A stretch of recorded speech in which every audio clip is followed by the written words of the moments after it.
The Tomb by H.P. Lovecraft, as narrated by Scott Leffler for Stop, Book, and Listen. Sedibus ut saltum placidus in morte quisquam. Virgil.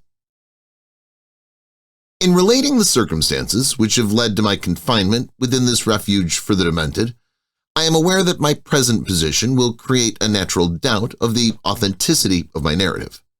It's an unfortunate fact that the bulk of humanity is too limited in its mental vision to weigh with patience and intelligence those isolated phenomena, seen and felt only by a psychologically sensitive few, which lie outside its common experience.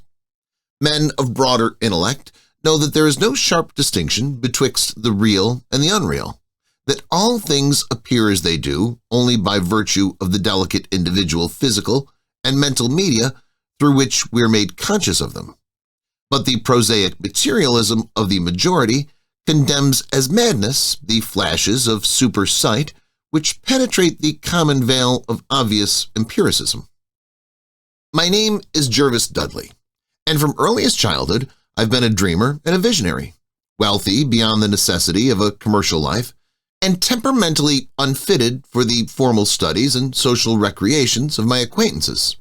I've dwelt ever in realms apart from the visible world, spending my youth and adolescence in ancient and little-known books, and in roaming the fields and groves of the region near my ancestral home.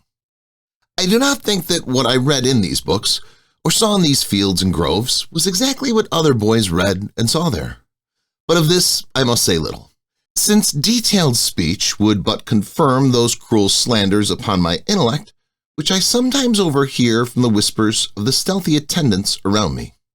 It is sufficient for me to relate events without analyzing causes. I've said that I dwelt apart from the visible world, but I have not said that I dwelt alone. This no human creature may do, for lacking the fellowship of the living, he inevitably draws upon the companionship of things that are not, or are no longer living. Close by my home there lies a singular wooded hollow, in whose twilight deeps I spent most of my time, reading, thinking, and dreaming. Down its moss-covered slopes my first steps of infancy were taken, and around its grotesquely gnarled oak trees my first fancies of boyhood were woven.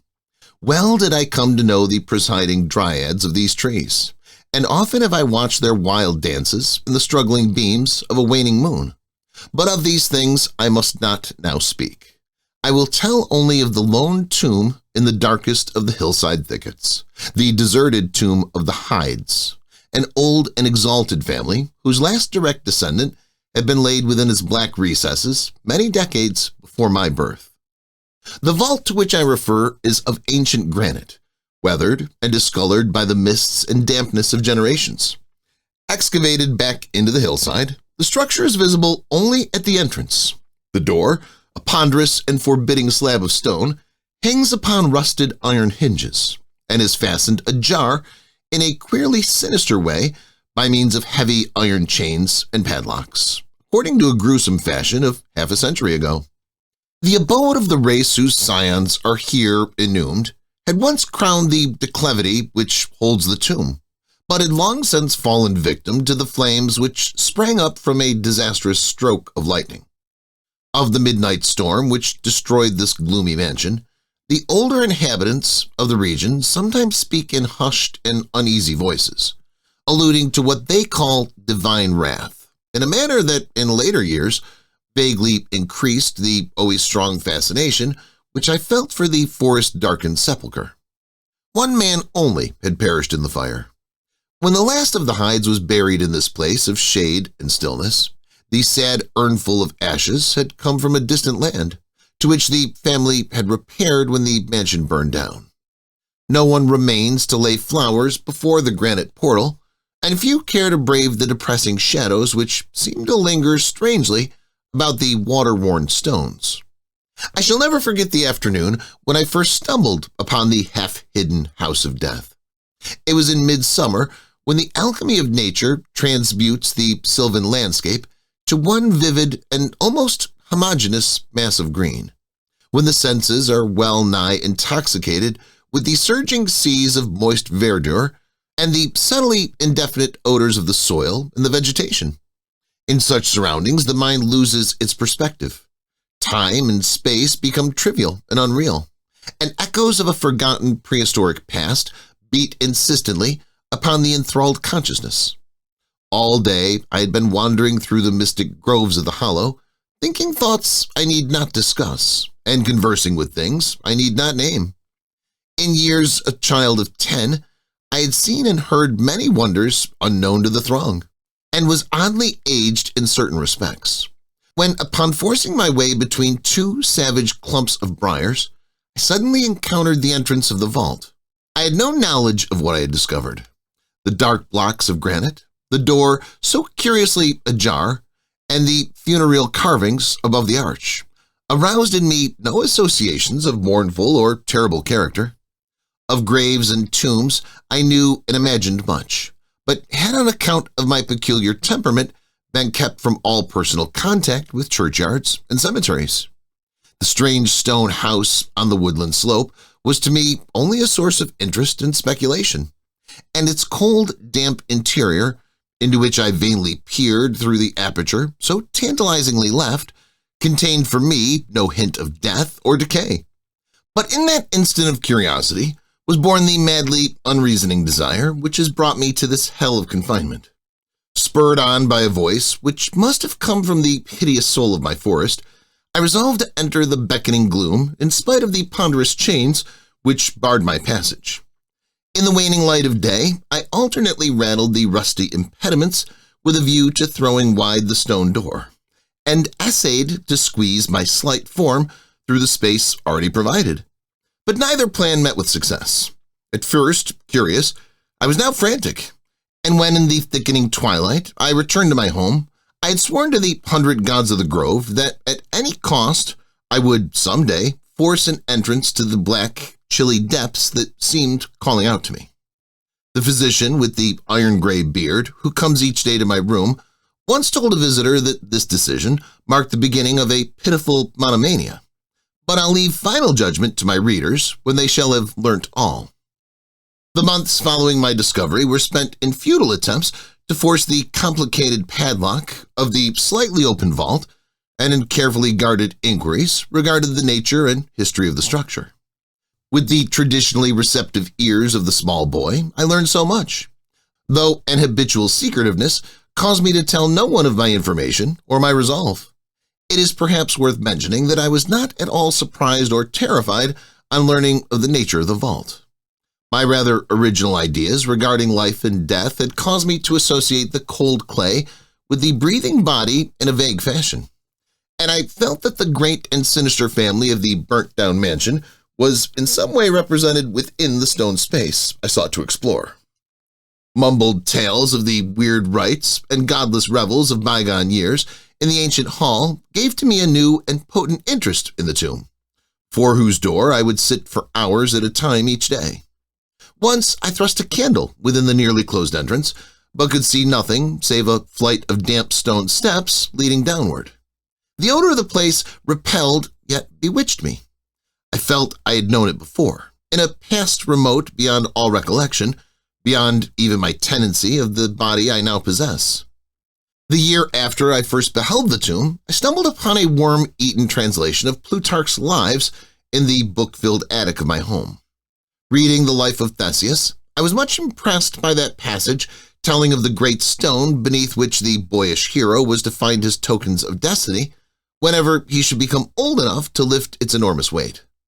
This legend had the effect of dispelling my keenest impatience to enter the vault, for it made me feel that the time was not yet ripe. Later, I told myself, I should grow to a strength and ingenuity which might enable me to unfasten the heavily chained door with ease. But until then, I would do better by conforming to what seemed the will of fate.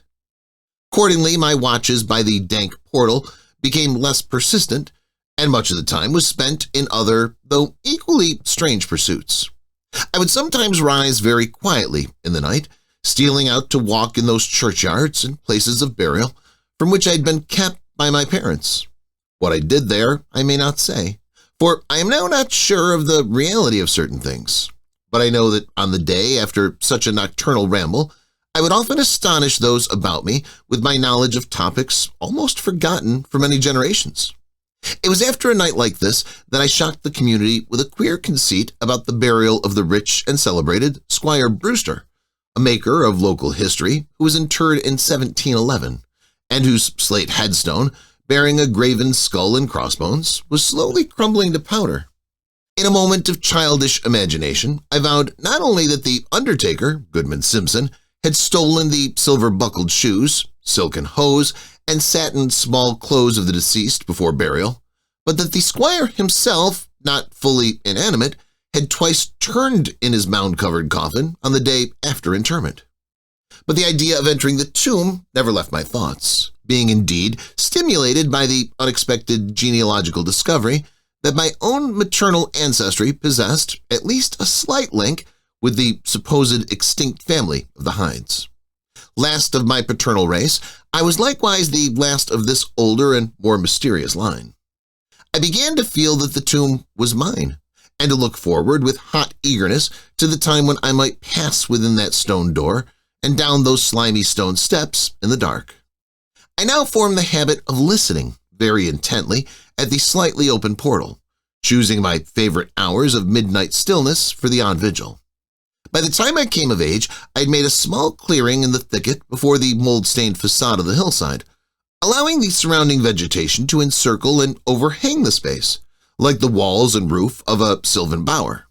This bower was my temple, the fastened door my shrine, and here I would lie outstretched on the mossy ground, thinking strange thoughts and dreaming strange dreams. The night of the first revelation was a sultry one.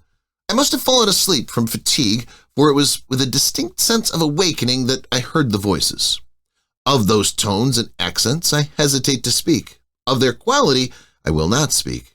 But I may say that they presented certain uncanny differences in vocabulary, pronunciation, and mode of utterance. Every shade of New England dialect, from the uncouth syllables of the Puritan colonists to the precise rhetoric of 50 years ago, seemed represented in that shadowy colloquy, though it was only later that I noticed the fact.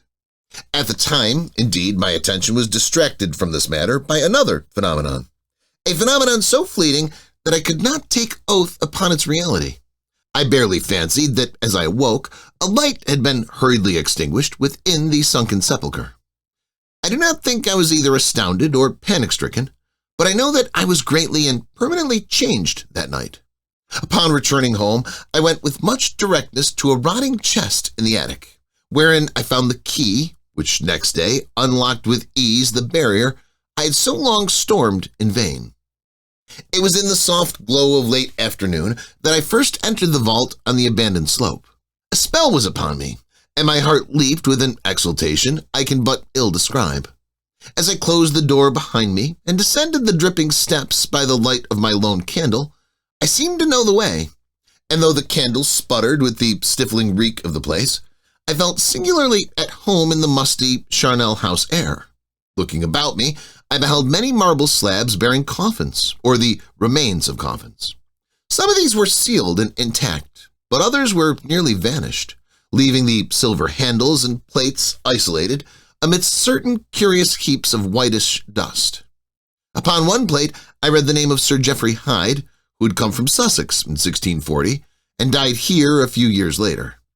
In a conspicuous alcove was one fairly well-preserved and untenanted casket, adorned with a single name, which brought to me both a smile and a shudder.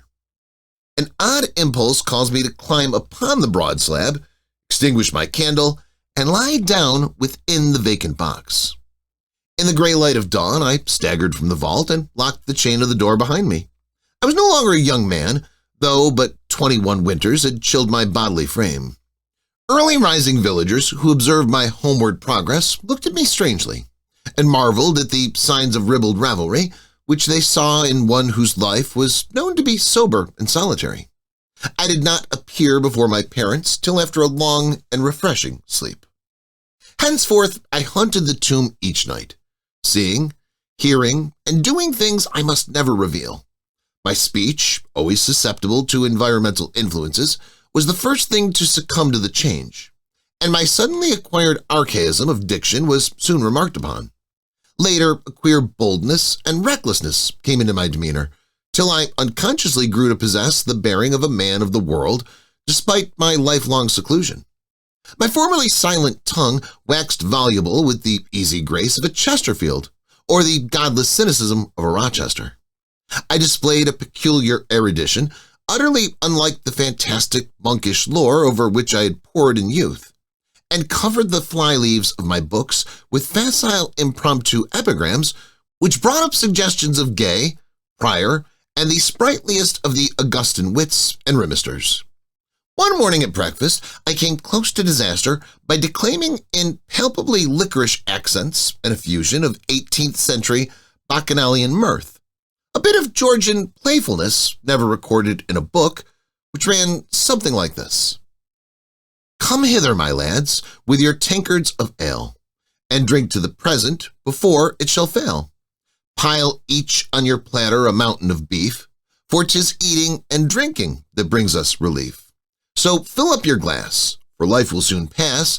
When you're dead, you'll ne'er drink to your king or your lass." Anacreon had a red nose, so they say. Well, what's a red nose if you're happy and gay? Gad split me, I'd rather be red whilst I'm here than white as a lily and dead half a year.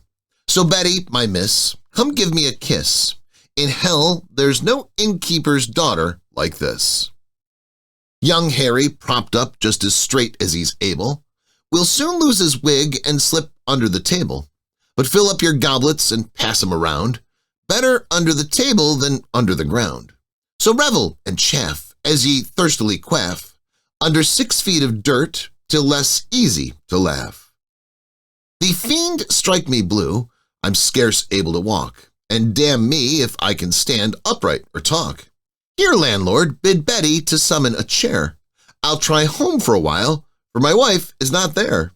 So lend me a hand, I'm not able to stand, but I'm gay whilst I linger on top of the land. About this time, I conceived my present fear of fire and thunderstorms. Previously indifferent to such things, I now had an unspeakable horror of them, and would retire to the innermost recesses of the house whenever the heavens threatened an electrical display.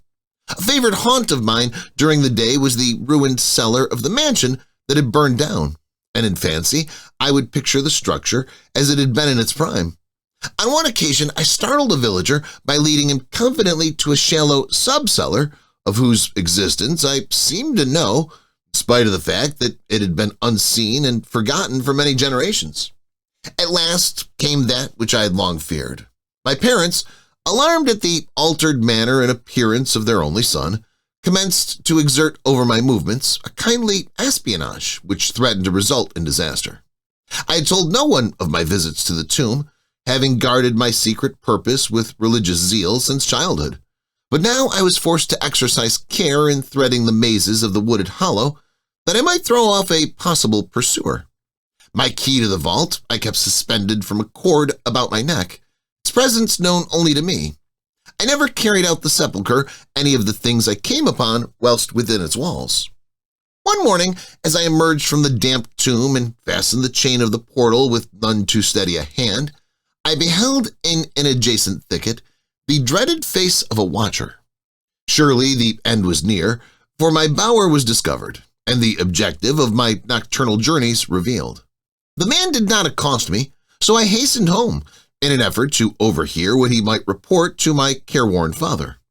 Were my sojourns beyond the chained door about to be proclaimed to the world?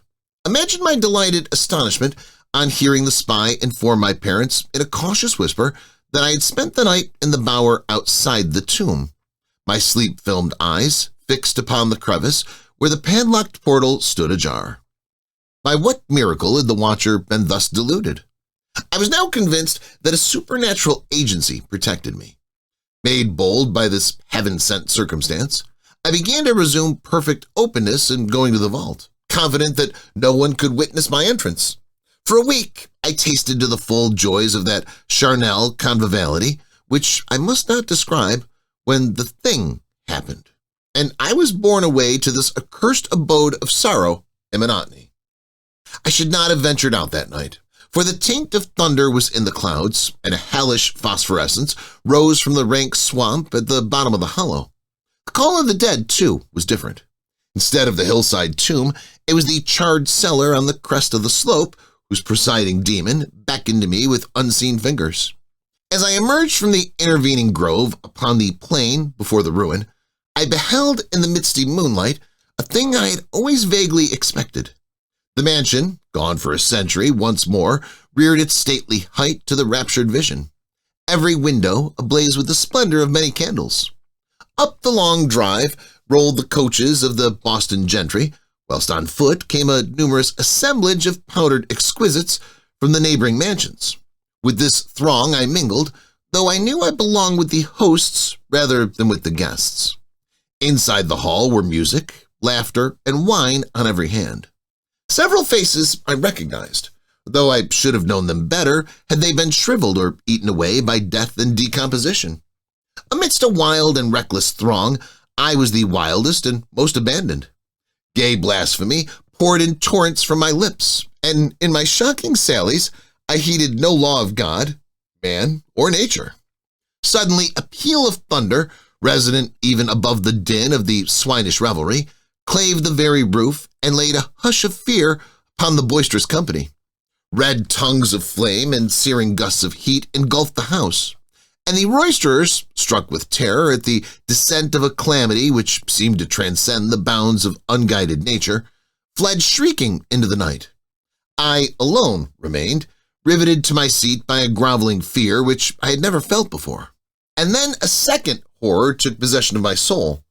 Burnt alive to ashes, my body disappeared by the four winds. I might never lie in the tomb of the Hydes. Was not my coffin prepared for me? Had I not a right to rest till eternity amongst the descendants of Sir Geoffrey Hyde? I would claim my heritage on death, even though my soul goes seeking through the ages for another corporeal tenement to represent it on the vacant slab in the alcove of the vault. Jervas Hyde should never share the sad fate of Palinurus.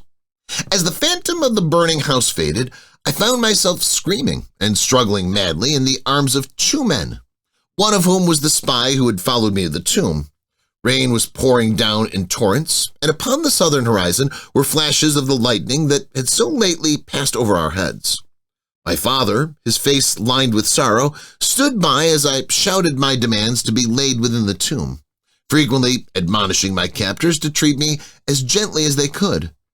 A blackened circle on the floor of the ruined cellar told of a violent stroke from the heavens, and from this spot a group of curious villagers with lanterns were prying a small box of antique workmanship which the thunderbolt had brought to light. Ceasing my futile and now objectless writhing, I watched the spectators as they viewed the treasure trove and was permitted to share in their discoveries. The box, whose fastenings were broken by the stroke which had unearthed it, contained many papers and objects of value. But I had eyes for one thing alone.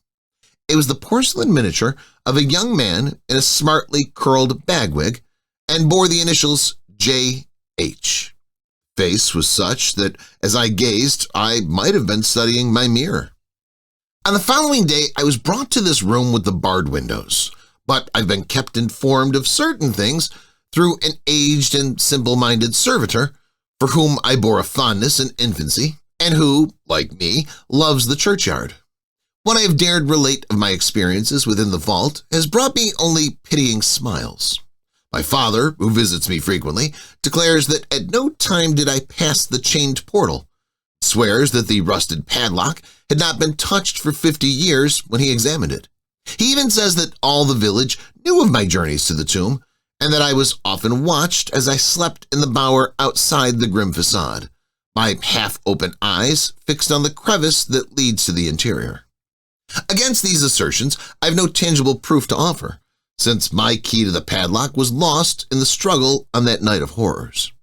The strange things of the past which I learnt during those nocturnal meetings with the dead, he dismisses as the fruits of my lifelong and omnivorous browsing amongst the ancient volumes of the family library. Had it not been for my old servant Hiram, I should have by this time become quite convinced of my madness. But Hiram, loyal to the last, has held faith in me, and has done that which impels me to make public at least a part of my story. A week ago, he burst open the lock which changed the door of the tomb perpetually ajar and descended with a lantern into the murky depths. On a slab in an alcove, he found an old but empty coffin whose tarnished plate bears the single word Jervas. In that coffin and in that vault, they have promised me I shall be buried. Thanks for listening. If you enjoyed the book and my narration, please leave it a like and subscribe to Stop Book and Listen so you'll know when I publish more books.